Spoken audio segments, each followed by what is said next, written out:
Okay, friends. Hi. Stay 90 today. This is going to be a quick one because as soon as we're done with this and my other device recharges, I'm going to give away some prizes in our noonday group. Because during March, I gave away earrings, 1 pair of earrings, 1 bracelet, 1 necklace, and 1 bag. So, excited to see the winners on that. But I'm going to try to do that live so that way we can see. Jeremy got a haircut today. Turn around, babe. So you have to kind of stand up. There you go. So he got it faded really, really short. Business on top. Or party on the top, business on the bottom, I guess. It needs a wash. Though. But then he took some kitchen scissors and just sort of went whack whack to the top. So I'm probably going to wait till Jeremy washes his hair, and then I may try to even it up a little bit. Show him your pancakes. They almost look like crepes. Can I have one? No, this is for the kids. No, it's for the kids. Okay. So today we had a very lazy day of laying around. I spent a good bit of time organizing the noonday show for the, my kids are going crazy upstairs. Hey! So I talked to you guys a lot about painting the wall, and we did that yesterday. That was great. And then we want to really get the solar panel system upgraded to where the orphanage can work on that independently and use the other electricity as a backup. Because the Liberia electricity is extremely unreliable and they don't have a backup generator, so it just goes off. So they can't run a refrigerator. They don't have a refrigerator because they can't use one because the power goes off for too long. So all their food has to be fresh or brought in, like, a lot of rice and beans and stuff like that. So I took them an oven to kind of diversify their diet. They'll do like eggs and stuff because there's certain things that if they're fresh, you don't have to keep them cold. But like some of the stuff they need, they may have like a small freezer somewhere, a refrigerator somewhere that I haven't seen, but they need a deep freezer. But there's no sense in having a deep freezer if you can't keep it frozen. So that's why we're doing a noonday show, or if you guys want to Venmo me directly. If you want to donate to Small World directly, you can. It'll take some time for the money to go there and then here and all of that. But if you really want to do that, you certainly can just donate straight to the agency's website for the orphanage. Faster if you want to Venmo us. Still write it off your taxes if you want to. Your haircut's a little different though. It's kind of like a shaggy bowl cut. Yeah. Right. I told him not to cut anything off the top. But then he started like shaving your face, like with the trimmer. I mean, he started getting in there. So you did my whole face. Jeremy is like quick to grow a beard. So it's like, nice, man. Thank you. Yeah. So we found out that the report was kind of getting moved around a little bit. The police report, we have heard rumors that it might be done and has changed hands. So for a while the police was just sitting on it. So we think maybe we don't know that for sure. Today was the deadline. Of course, today is Saturday. Tomorrow's Easter Sunday. So here it's like 8:00. So we're kind of winding down, getting ready for bed. I appreciate all the comments and likes, and the Facebook group's growing really quickly. So you guys that watch our videos, if you are not on Facebook, you need to be on Facebook to be a part of that show. But if you're not on Facebook and you just want me to email you the shopping link so that you can participate, that's great. I can try to do a Zoom video. I think most people that watch our YouTube videos are on Facebook. But that group is growing, so please invite your friends and family. If you're extended family members and you're watching these videos and you want to be a part of that group, you guys can do all your Mother's Day shopping and all your graduation gift shopping, even Father's Day. You get some wallets, get some things like that going. There's a lot of home goods there too. But the noonday shopping experience is you're going to buy these gifts anyway. You're going to get something for your kids' teachers or your teachers that you are important in your life. You're going to get something for the mothers in your life. You're going to do that. So like dads, if you're like, ooh, I need to help my kids buy Mother's Day presents, let me know. I will help you. You can just tell me. Or moms, if you're like me, what I usually do for Mother's Day is I just make a noonday wish list and email it to Jeremy, and then he shops on his own noonday account, and the girls get me stuff, and then I'm surprised. I'm not really that surprised because he's buying it as his ambassador, but I don't like surprises. But a lot of people do. So if you have a woman in your life you need to shop for, what better way to shop for that person than to do it on this trunk show, in the next couple weeks, because I'm going to donate the commissions directly to the orphanage. I'm actually just going to put it in my account, and then when it's time to go buy the solar panels, I'm just going to go buy them. We're going to buy solar panels and batteries no matter what. So if we can only buy $100 worth, we'll buy $100 worth. I really want to get them fully functional 24/7 on solar, because that, and if they decide to expand the orphanage or they've talked about a different orphanage with a little more space for the kids to play and a little more room to take in more kids. The solar panels can go with them. So they're a permanent fixture. So yeah. But they'll be at this location for at least 3 more years. Do you have anything else to add, Haircut Man? What would you say about the noonday shopping, especially for guys? Like, can they shop noonday? I don't know how many men we have watching our videos. I'm sure Paul watches it occasionally. So can men shop on noonday? Yeah, it's just like any other website. Yeah. Do you like having the noonday option? Sure. For me, like, just to make it easy. Yes. Mm-hmm. I like the wish list and stuff. Yeah, you're doing a good job cooking pancakes. Thanks. Tonight we're having pancakes. Tomorrow we're having more chicken wings, fried chicken wings, and fried chicken legs. Has pretty much been our For Easter. life. My kids are like, are we going to do the egg hunt? Because they usually do a big egg hunt inside our house. And of course, our church does a helicopter egg drop, which we will miss, which is sad. It's exciting. It's a whole lot of build up for like 15 minutes of like, whoa, and then like 5 minutes of like, oh my gosh, and then it's over. But it is a cool thing that our church does, is they do a helicopter egg drop. I told the kids when we get back home, I will pull out all the Easter stuff and I will hide the eggs, but I usually hide them all around our house. But I'm kind of a miserable person to deal with when it comes to that, because I want the eggs numbered, because I want to find them all. And I won't let them open their eggs until we found all the eggs. So I kind of turn into like, so I won't miss that version of myself tomorrow. But it is fun. Me neither. It is fun. I try to put like toys in there so they're just straight candy. So ideally, the police report gets released this week, Monday or Tuesday, and signed off on. Everybody agrees that, you know, there's no major laws been broken. Everybody's been doing their thing, and we resume normal practice. Now, what that means for us waiting families is that we have to be approved by the IAAME, which is the International Adoption Accreditation agency in the U.S. Because once you're kind of, they say not in compliance, but once your agency, there's the accusation against our orphanage was that we broke Liberian law somehow. Now, they wouldn't say what law we broke, but they said there was a law broken in terms of the intake of children into the orphanage. No one's been able to find where their law has been broken. That was just the concern expressed by individuals, we believe, in the U.S. Embassy. It's intentionally vague. Intentionally vague, yeah. So that part, they haven't found anything wrong with the throughput processes, and it's been reviewed at length. We already know those throughput processes because we're families within this program, but just to give you the down and dirty of how it happens. Usually, people will hear by word of mouth of the orphanage. It's not like they have like a website. They do have a sign, but it's usually a word of mouth thing, I would imagine. There's no advertising. There's no big thing. There's an office. He has an office in one part of the city, and then there is a children's home that's supposed to be a transition home in the outskirts of the city. And you know what happens is, you know, people are struggling. They start looking for options. They hear of maybe a orphanage. That a lot of the women choose our orphanage because it's a Christian orphanage, and that's their, you know, predominantly Christian nation here. And they will meet with the director at his office, and he will review with them what adoption means. It's not foster care. These kids are leaving the country, most likely. And then they do like a surrender of their rights, basically, in a legal process. So they have to go to the courthouse and do that with agencies there, and another person starts all over with them, explains to them, you understand that when you place your child in this home, they can be adopted by other people, and they're no longer your children legally, and that you'll never see them again, that kind of thing. And they say yes. As a courtesy to the families, the Small World Children's Home does let them keep track. They allow the families, when we meet them in court, we can exchange email addresses or phone numbers however we want. And so there are some options there for openness, but legally it's just like any other adoption. I mean, once they're adopted, they're adopted. So when that process happens, they meet, and they usually have to have a friend or a family member with them to kind of witness with them. There has to be witnesses in place. There has to be translators there if there's any question on primary language, and all of that happens.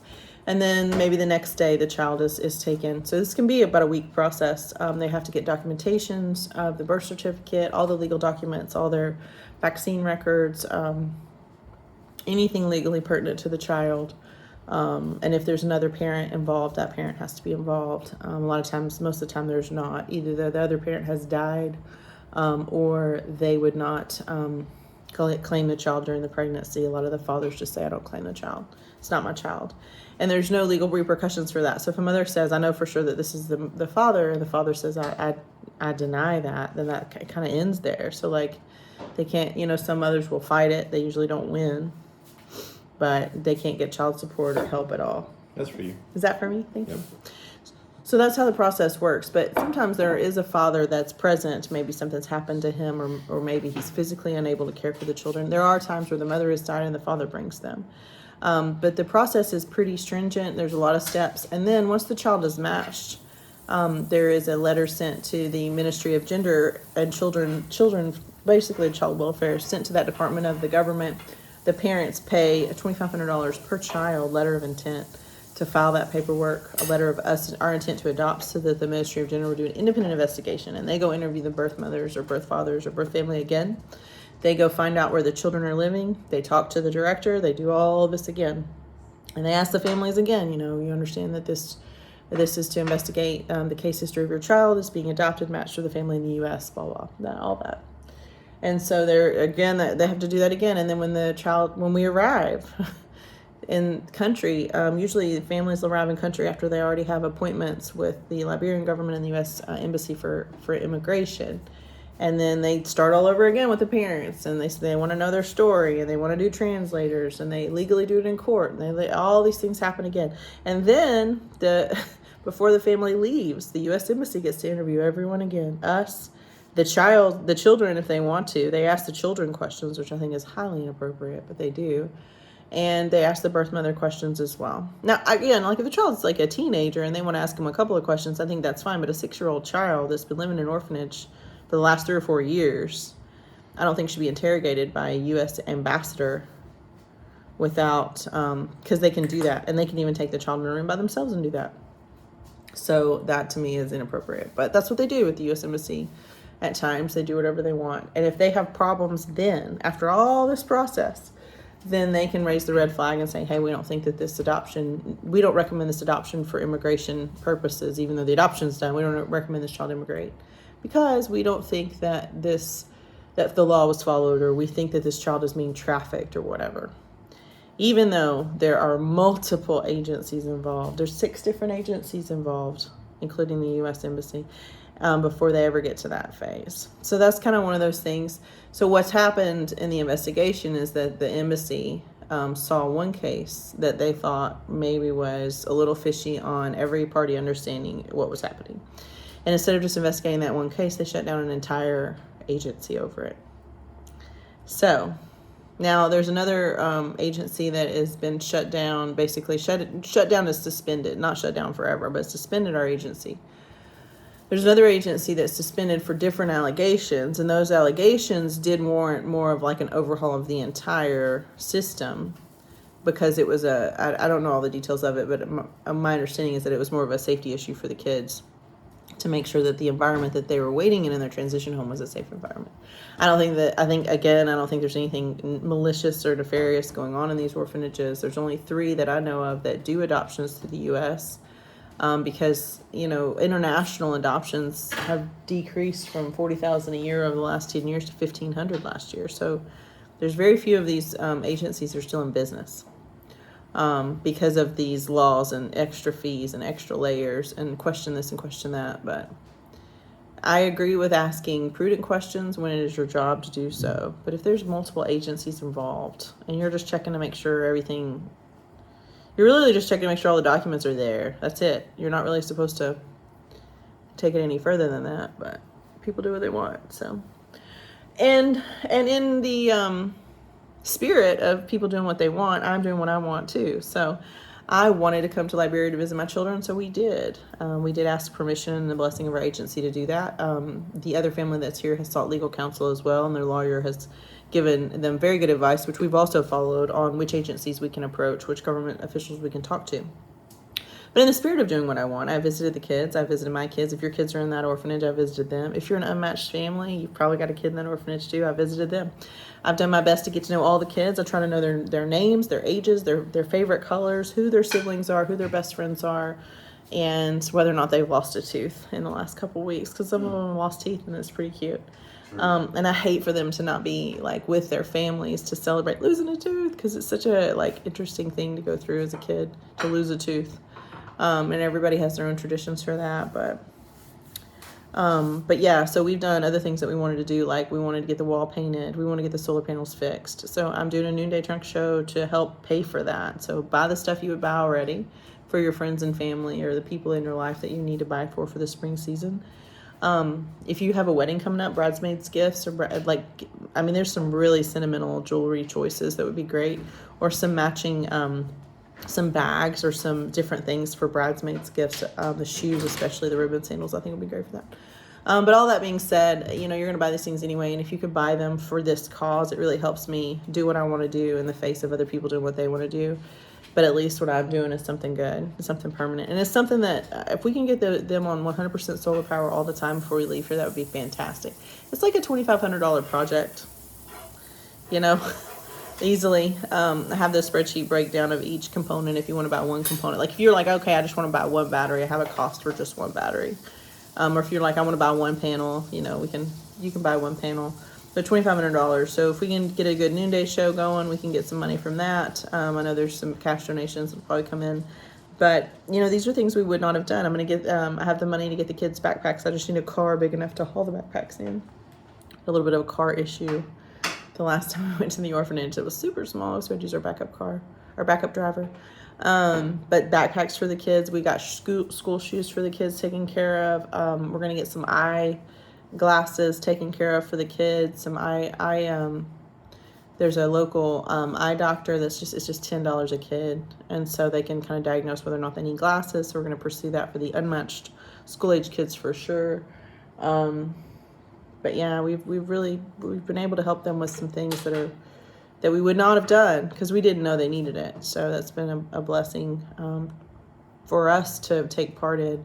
And a lot of these kids, they're sad and they're tired of waiting too, but at least they're seeing American parents come in and out that are that love them and that tell them, your parents are coming too. So that's all I got. What else you got, babe?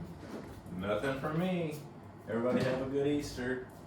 You gonna say hi to the people? You said you had something you wanted to tell yesterday, but I did the video without you.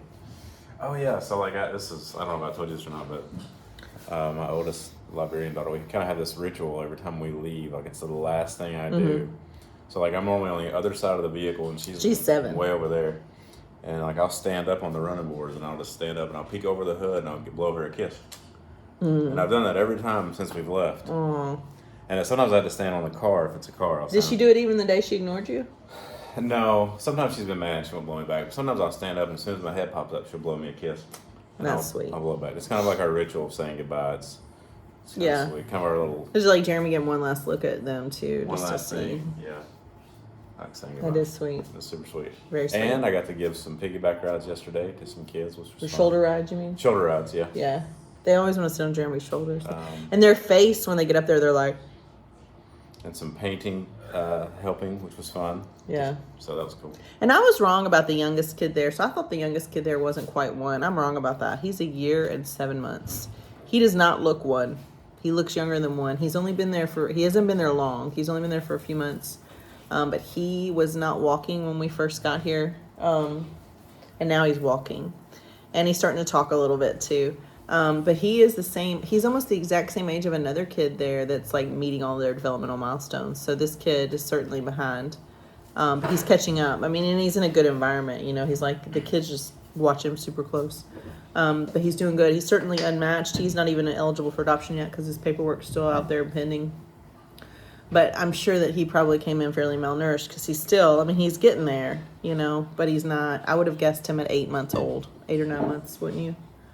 Not walking 5 or 6 weeks ago. And now he's walking a lot because I keep seeing him walking towards my car when we're trying to leave. And I'm like, I'm fine with you practicing walking, brother, but you need somebody to be holding you when we drive away. Yeah. Which they're all good to do. They watch those kids pretty close, especially when we're coming and going. But there's another little boy that's the same age as this one, and I'm looking at him thinking, there's a gap here. So a lot of times that's kind of what happens is the little kids, the babies, by the time he gets eligible, by the time his paperwork, with this freeze out of paperwork, by the time that kid's paperwork is done and he's eligible for adoption, and it'll probably be several months from now. So he'll be over 2. But again, like developmentally, he's not there. So I don't know. I've said this a lot of times, but the chronology of your kids' ages, the actual number and the development that they're at when you adopt a kid that joins your family after their birth,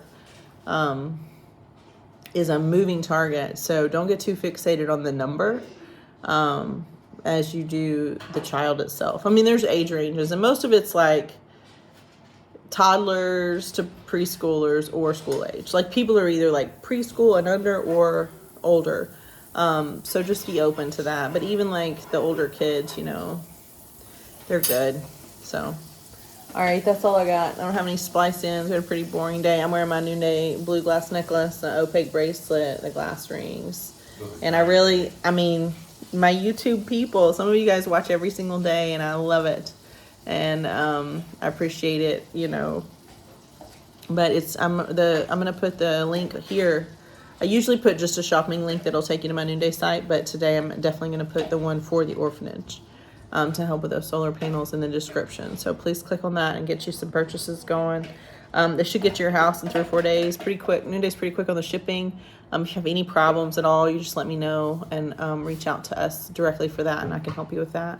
And then Noonday does a 6-month guarantee on all their products. So if something doesn't work out, doesn't fit, breaks, whatever happens to it, they will replace it up to 6 months of purchase, because all of the Noonday products are handmade by artisans all over the world in developing countries, very much like Liberia, that are looking for a fair trade market, which we provide, because that's the right thing to do.